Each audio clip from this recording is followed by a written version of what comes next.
You, on the other hand, are on borrowed time. Claudia. So as awful as Highlander Endgame, the DVD version is, believe it or not, the theatrical version is worse. So bad that they never released it on DVD in the U.S. I mean, you understand. You drove to see this. As I drove did in the 40 theater. minutes to see Highlander Endgame in the theater. This is such an abusive relationship that we have with the Highlander series that after 2, we saw 3, which was no great shakes either. It was okay. Yeah, it was like one rehash. Yeah. It was an apology. It was back to form. But we go back to see 4, and then it's just like it hurts us so bad, and we don't know why we bothered taking them back in the first place. We should have given out, katanas to people with tickets to commit seppuku while they were watching. I almost couldn't believe it was a feature-length movie. It was almost like, one of those date movies. It's like 60 minutes total, 65 with credits. I timed it. I'm not kidding. I think it was under 75 minutes with credits. Jesus. And the credits at the beginning of the movie were like 4 minutes long. I know what they did there was they cut out the scenes that made too much sense. Oh yeah, we don't need to know why. No. Why, I don't know, that Kate joined up with Kel. We don't know that. It's not important. She's there for boobies. Just movies. That's it. Like, I did not buy my ticket to hear that woman talk. So tell me, Kate, why him? Because I've never known anybody with such a capacity for hate. Except me. I'm Faith now. Why? Is Faith that much worse a name than Kate? I don't know. Maybe it's like a band thing. Like she wants to invent her new persona. She changed her hairstyle quite a bit. Oh, it's sort of like Jem when she's normally, Erica. Yeah, so like when she got her new look, she got her tramp stamp. She's Faith now. It's a stripper thing. Oh yeah. And it's Faith with a Y. And for some reason she's a fashion designer. Well, of course. Oh yeah. Perfect cover. Andrew's the new black bar. Trust me. They cut out the scene explaining Jin Kay and Faith talking about their usefulness to Kel and how Kel's going to kill him. That wasn't in the theatrical version. We will all serve very little purpose to Kel except dead. You mean that whole understanding where they were going to die in his service? Exactly. With the whole rationale behind why they were following him in the first place, and why Donnie Yen, the greatest character and probably one of the better actors in this movie, was just so willing to sit there as Jacob was stomping on the table, cutting everyone's heads off with swords. The quote-unquote Last Supper scene was totally different in the theatrical and the DVD version. In the theatrical version, he chops all their heads off in about, I don't know, a second and a half, including Jin Kay's awesome character, who just gives up the ghost that easily. Then Kate rises up, till the day we are reborn, and gets whacked too. Yeah, very poetic. You see the beads fall to the ground. Not in the DVD version. No, slightly different. Slightly different. She shows up perfectly fine at the end of the movie.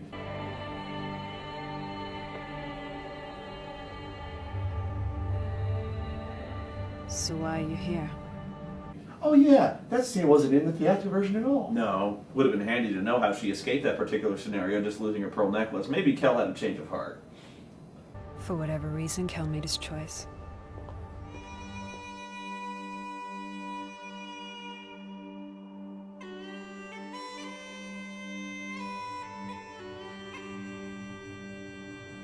There was one good change to the DVD version versus the theatrical version. The scene at Connor's grave. Believe it or not, in the theater, that was the last scene of the movie. Way to go out on a high note.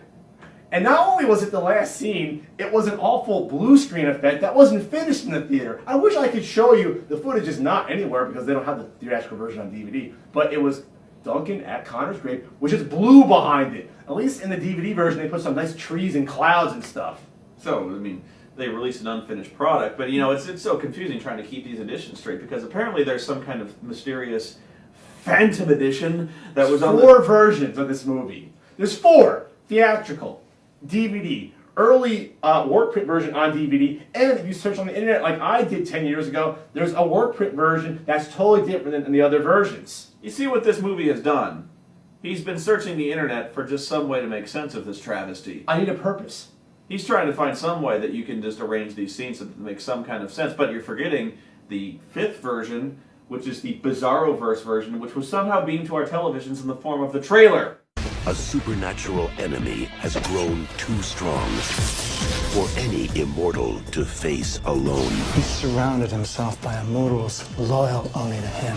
There has never been a more powerful immortal. In this version, Kel not only, is supernatural, he's a fucking alien. He gets split in half. He clones himself. He stops swords in midair. He's wielding magic. He's summoning like a portal these guys step through. I remember that one. That was the big solo of that thing. Where like he summons this big vortex and the guys step out of it and they're looking all badass. Like got this big line shot of the villains. How about the Christopher Lambert snow globe that and it blows up?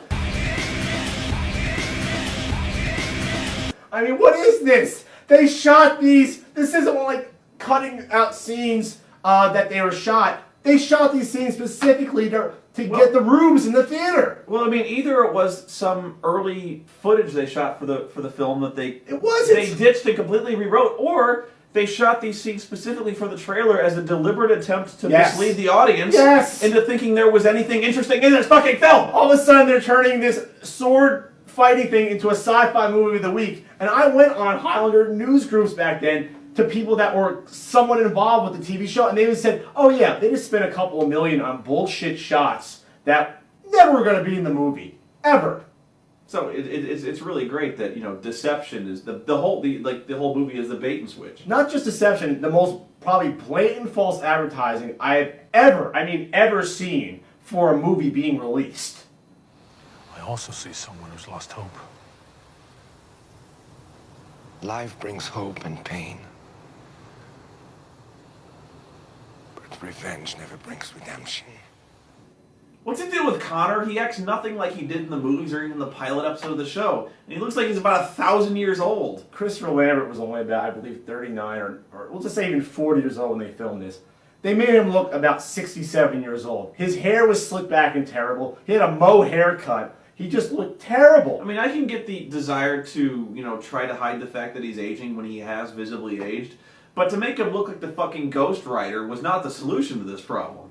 Supposedly, and this is true, the producers loved how Christopher Lambert's hair looked slicked back after the garage scene in the first movie. So that's the reason why they gave him slicked back, disgusting hair for all of Highlander Endgame. That's a great reason to do that. So they went with the waxed head look instead of the leonine romantic novel hero hair that he had before. They couldn't have just gone in for some hair extensions. The worst part is, on the documentary behind the scenes and when he's doing interviews after the filming, he has short hair and he looks about 10 years younger than what he did in the movie. When Jacob Kell has better hair than you... Which is none. Ha ha. Then it's time to rethink your life. Connor, with time, anything can be forgiven. You taught me that.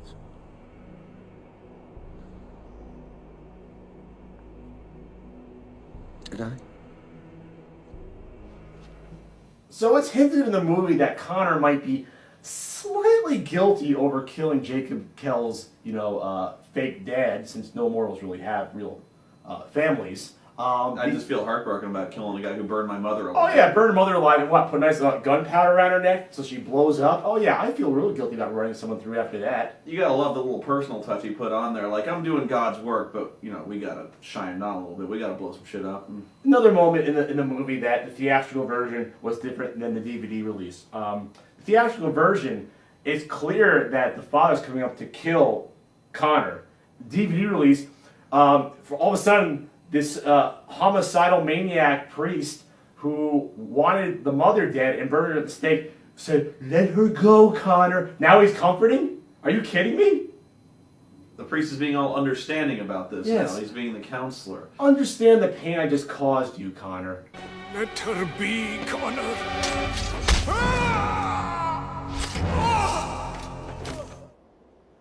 Every life I touch ends.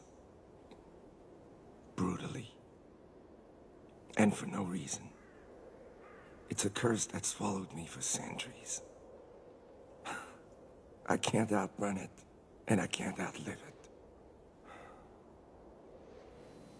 So, okay, Connor is he's not exactly piss and vinegar, but he has a never say die attitude in all three movies. He's an affable guy, he's got the heh heh heh, lovely laugh, which almost never shows up in Highlander Endgame, by the way. And what is he in Highlander Endgame? He's a broken down, bitter, depressed, suicidal character. Yeah, absolutely. And it's a major switch from the time frame of the movies and even the pilot episode. Like, what happened to this guy in the 4-year span between that and the movie that caused him to go into the caves and just completely give up? Well, it's supposed to be 10 years because he's in the sanctuary for 10 years. So you think that, okay, he's in the sanctuary for 10 years. They're pumping whatever, I don't know what it is, that blue fluid from a barbershop into you to keep you like that. So did that have somewhat of a drug-inducing effect when he even woke up? It's like, wow, I'm not the same person? That's not even explained. Maybe that's why he wanted Duncan to kill him. We don't even know. I imagine he was on a little bit of a bender after that one, yeah. We're not doing this, Connor! Oh, yes, we're doing this. Every day, every breath we took was toward this end. Look inside and tell me I'm wrong.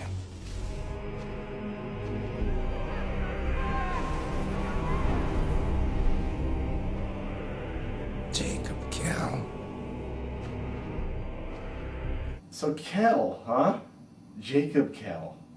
No, well, Jacob McLeod. Isn't he like a McLeod cousin or something like that? Yeah, 'cause he's from the same area where both Duncan and Connor are from. That place is like a hotbed of immortal activity. It's like random except the McLeod family, in which case there are like 5. Aren't these immortals supposed to be extremely rare beings? No, if you're Scottish, well, I mean, it's the movie Highlander, so you got so. But seriously, it'd be like if you grew up on a block and 3 of your neighbors happened to turn out to be the starting lineup of the New York Yankees or something. It's like, that's not going to really happen ever. Well, I mean, the plus thing is, this guy wasn't a warrior. He was a fucking priest, wasn't he? Or he wasn't even like really a priest. He was like a minor priest. All of a sudden, he gets pissed off. How many priests have crucifixes on the back of their shoes? Isn't that a little sacrilegious? Just a little bit. I'm walking on Jesus' face every time like that. You got a special order of those things. I mean, there's like a sharper image for Catholic priests. Yes. You know, the boots. Hot Topic. You can get those at Hot Topic. Hot Topic. Yeah, you can see him walking into a Hot Topic. I require footwear. Something with a cross. Don't you have a discount for me?